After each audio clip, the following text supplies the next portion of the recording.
But coasters are really, really fun to make. I made some coasters for my team when I lived in Kansas City. I made a hexagonal. Oh my goodness, today it's going to be a hard day talking. Hexagonal coasters. Good morning, Sky. But today I think I'm just going to be making some square coasters. And these are really fast, fun little projects to make. And what I'm thinking about, what I didn't like about my hexagonal coasters was that it's all fabric. So if you actually have a coaster that's getting condensate, the fabric's getting wet and then the fabric's wet on your table. And so I kind of was trying to think about, okay, so what can I do with these really fast and fun little projects for coasters to make it so I still protect the surface that I'm putting this on. So what I'm going to do is I actually hadn't even prepped any of this fabric, so I'm going to be ironing all this fabric down. And the nice thing about this holiday coaster that I'm going to be making, or this style of coaster that's squares, I'm going to be making them, you can make them different sizes, but I think a 5-inch square is kind of what I'm thinking of. So by the time you sew it together, a 4.5-inch square is what that ends up being. So your coaster ends up being about this size. So you can make them, smaller or larger, but if you look at my cup of coffee, you can kind of see my coaster still around it. Or rather, you can see my ruler that I was mocking up as my coaster around it. So from a fat quarter, typically you can get about 15 squares, I think. Let me think about that. Can you get 15? Yeah, because you can get 5 across and about 4. No, you can get 3 across and about 4. No, so you can get 12. My bad. So you can have 3 by 4. So you can get about 12 Charm Pack squares out of them.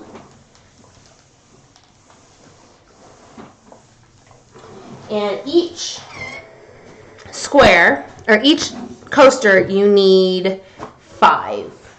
You need 4 for the top and 1 for the base.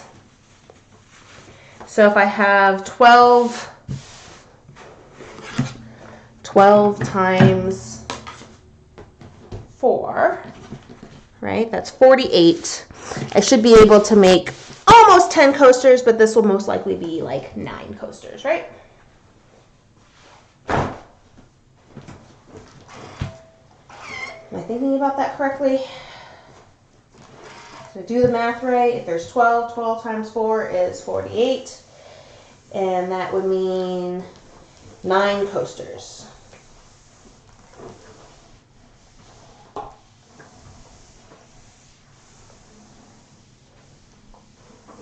How are you doing, Sky, on this lovely Saturday?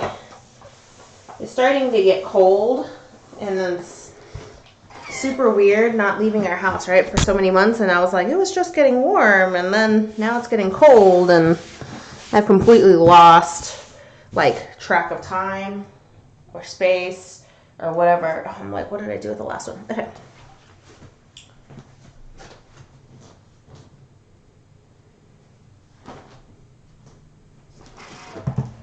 Hey, I just realized something. Okay, so I have another department's managers.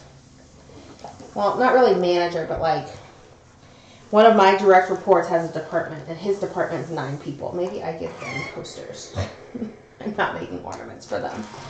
I made ornaments for my department, and then my fingers are about to bleed. So I do not use any batting in my coasters. It's just straight up fabric.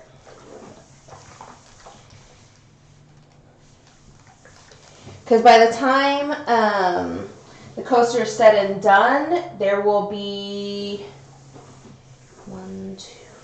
5 layers of fabric, I believe, in it. So there's quite a bit of fabric already in each of the coasters. So I don't feel like batting is necessary. So what I did, I just stacked all 4 fat quarters on top of each other. What I'm going to do now is I'm going to cut my 5-inch squares.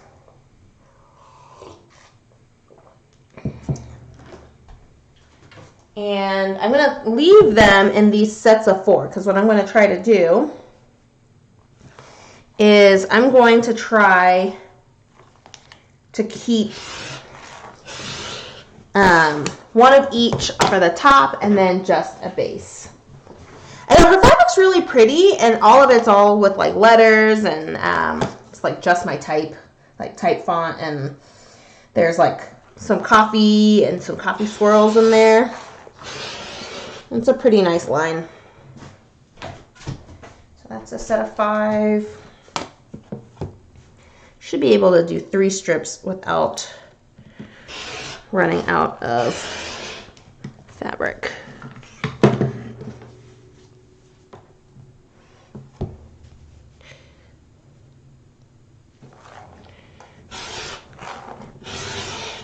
Theoretically, I could maybe make my base of my fabric. I could sew 2 pieces together and make 10, but for now, we're just gonna leave it like so and call it for now. All right. I'm trying to figure out like the best way to do this, and it might just be, I'll just cut each individual one separate. All right. So 5-inch squares. This project is really fun to be done with like a charm pack. Hey, Cove. Good morning. So the charm packs are like, pre-cut 5-inch squares. Sometimes they're a little off, but for something like this, it's totally fine. All you're looking for is a general 5-inch square. They don't need to be perfect.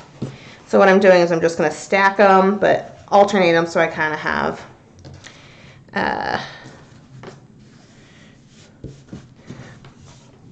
I know where each stack starts and stops.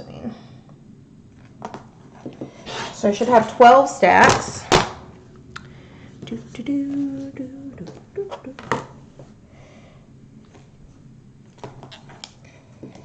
And I was debating about whether or not I wanted to ODF the bottom, like to put OD coat on the bottom before I sew or after I sew. And I think what I determined is I want to do it after I sew if I truly want a watertight base, because there will be thread and stitch marks that go along the base of the coaster.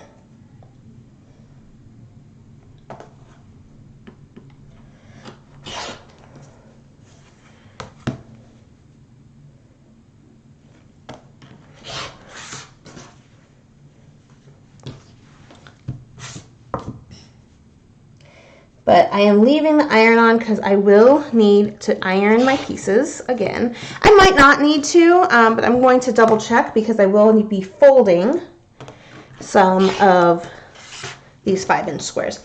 And the fun part with this specifically is that these are actually like pretty fun projects to do with like your kids. I don't think any of us have kids that are on stream right now, but if you are watching and not chatting and have kids, this is a great project to do for kids as well because it's pretty easy, and then you just have one kind of stitch around the coaster plus the top stitching. So not a lot of actual sewing machine action. But my sister was telling me with my youngest nephew, he uses the start and stop button on her sewing machine. She has a actual physical button to start and stop, and he sews that way rather than using the foot pedal. Kind of cool. So, all right.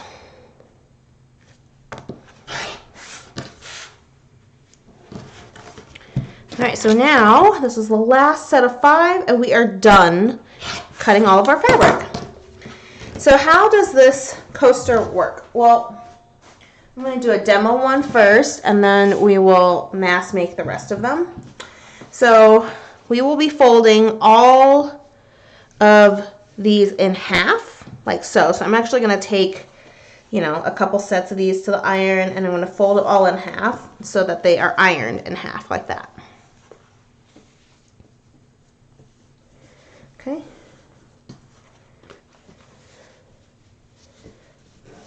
Like that. Yeah, he's like 6. He can't reach the pedal at all, so he's using the start and stop button and then just setting it at a slow pace for him to sew, and he sews stuff together. It's kind of neat. right.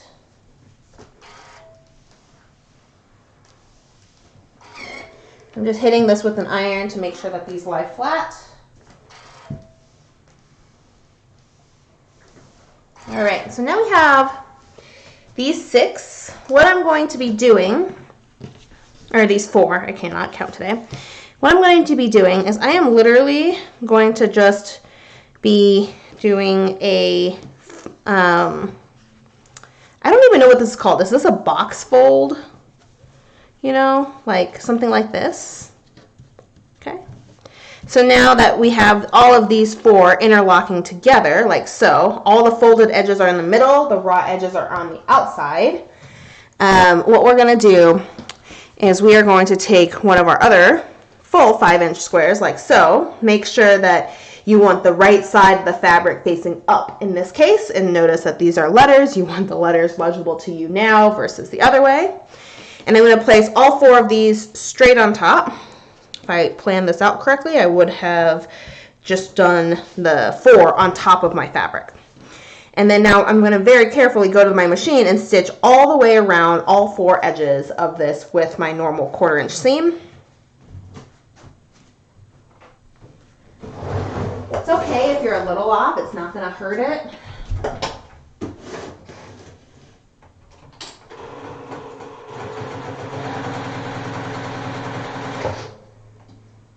It's a little off, but no big deal.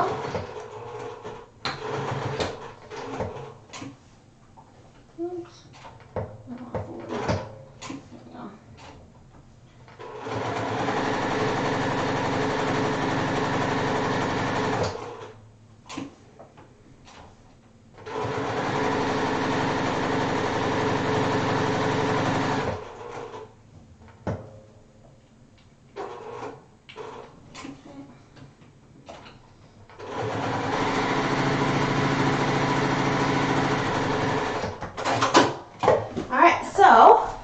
Now that we have all 4 sides stitched together, what I'm going to go ahead and do, because we're going to now turn this coaster, is I'm going to clip the corners, but being careful that I don't actually clip the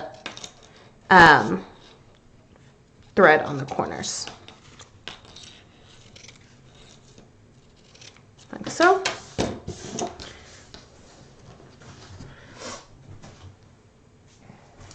And now what we'll do is, because we did the box, like kind of whatever thing that we did here, I am going to now open it through that hole that we just did and turn it inside out.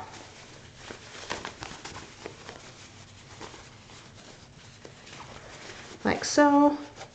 You can use like a turning tool of some sort to turn out the corners. Be careful if you're using a point on a turning tool that you don't, point or push through the thread and make a hole at the corner of your coaster. Otherwise, you can use the curved edges to kind of bump out all of the sewing edges. Works out great until you get to the corner. Like so.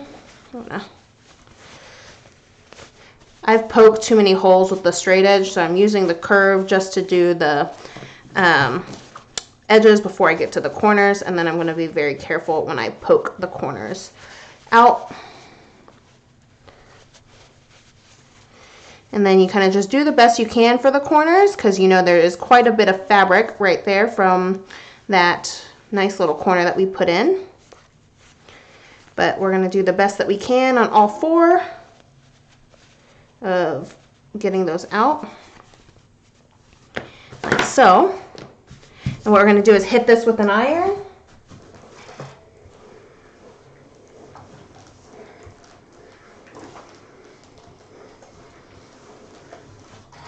Iron like so. And now what we're going to do is we're going to top stitch this all the way around. And I'm going to top stitch it with about 1/8 of an inch. I have 1/8 of an inch foot, so I'm going to go ahead and swap that out. I feel like my hinge zipper foot, I really like having it there for 1/8 of an inch, just because it's really easy to follow the edge of the fabric versus guesstimate what 1/8 of an inch is with my 1/4 inch foot.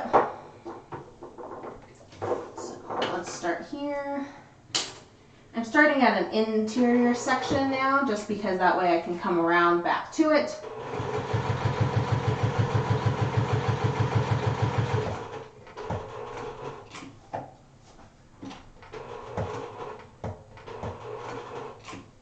Because my corners aren't 100% round, I'm not making this be 100% round either. I'm going to curve this little corner.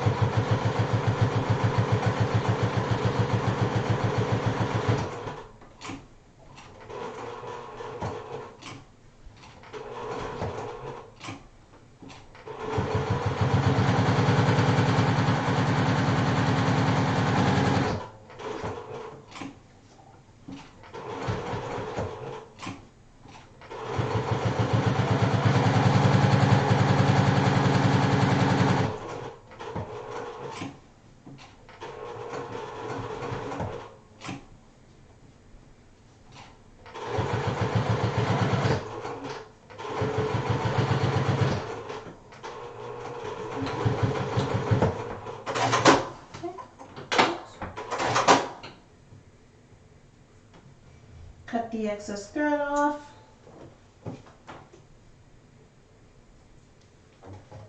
And voila! You have a coaster. All done.